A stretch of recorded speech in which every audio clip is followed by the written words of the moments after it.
Hey guys, welcome to another hot, sweaty video from JD Strength. So today we're going to talk about why Dylan's not doing Pro Raw. I know.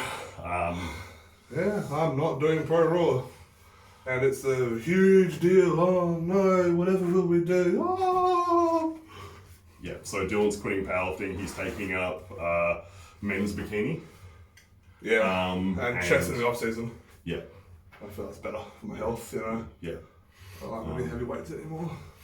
It's hard. Yeah. No. But on a serious note, Dylan's decided that his time is going to be better spent right now, taking care of some other issues. Yeah. Explain to us kind of your thought process behind all this and why you've decided to reprioritize. Yeah, so basically I've been powerlifting for about 3 years. Coming up on 3 years and then in like the next 2 months or whatever. Yeah. And I haven't had a proper off season. Maybe between Pro Raw 10 and Big Dogs 3, I had a good bit of time. But at the level I'm at now, I kind of need that time. And what brought the decision to not do Pro Raw is because I've had little niggles here and there. I had one that kind of fucked up my off season for Big Dogs 4. Happened to come good just in time that we start prep, but similar issue now, actually the exact same issue, just on the opposite side of my back. And it's nothing major, nothing to be concerned about.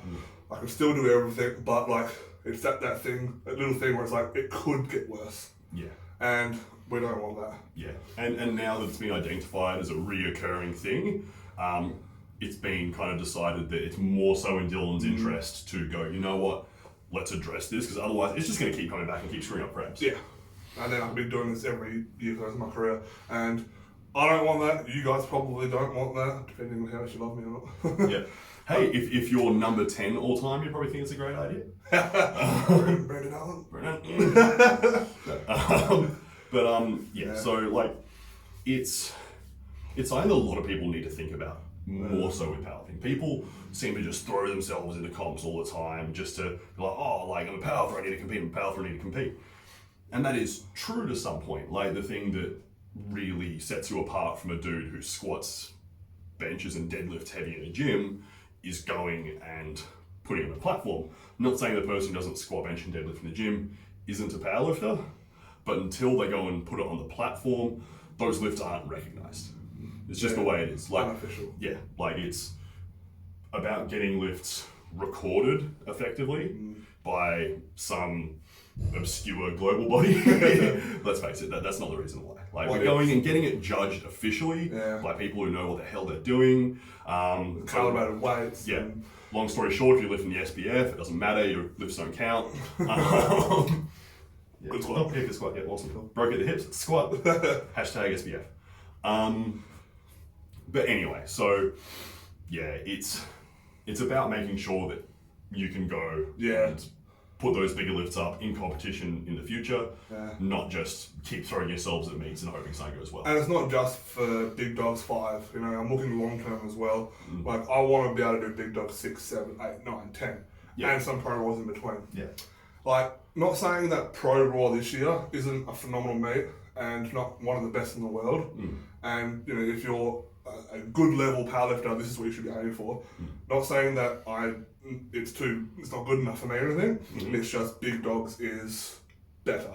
Yeah. And for me, it's more of a priority for me. And also, it doesn't matter that it's Pro Raw. If it was a local novice meet, you'd still be like, no, I need to step back and address this. Yeah, exactly. And even if you know yourself, you've got little niggles and stuff, but you've got a comp in 10 weeks, I want to do this comp. There's always another comp. Always another comp. Powerlifting is not going to die overnight. Yeah. If you have little niggles, fix them, come back better and stronger. Because you could carry a little niggle all the way through the comp day and then blow yourself apart on the day. Yeah. And then you've got 2 years worth of rehab before you're back to where you were. Yeah. And nobody fucking wants that. Yeah. And I guess it's kind of like an addition to this sort of video explaining Dylan's thing. Like, we could probably give a bit of an idea of when we think it's a good idea to compete. Because really, like, if you're competing probably more than 3 times a year, 4 times a year, either you're doing it as a qualifier and you're not pushing full on in some of those earlier meets, or you probably need to potentially change your expectations of yourself when it comes to the amount that you should be competing. Like, I'd say that pretty much every powerlifter should have at least a block of 20 weeks that they can actually take and go, you know what, there's going to be no comps in this 20 weeks. Because in 20 weeks, you can run a couple of off-season training blocks, you can run a strength block, some hypertrophy blocks, then you can peak and do a meet. You should have at least one of those every year.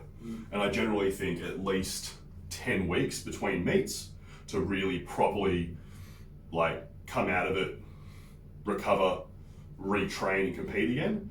And if you think about it that way, that's 20 weeks, one meet, 10 weeks, one meet, 10 weeks, one meet, 10 weeks, one meet. That's 4 meets in 50 weeks. Yeah. So really, if you're probably doing more than 4 meets, you're cutting into like the time that's actually going to make you stronger. Because off season is where you truly get stronger. Peaking is how you present that strength. Yeah. And if you don't know that, now you do. Yeah.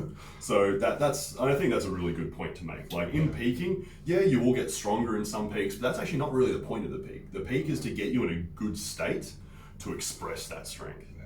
Like if you're really training hard, like super fucking hard to develop strength through a peak, by the time you get to the meet, you're gonna be pretty cooked.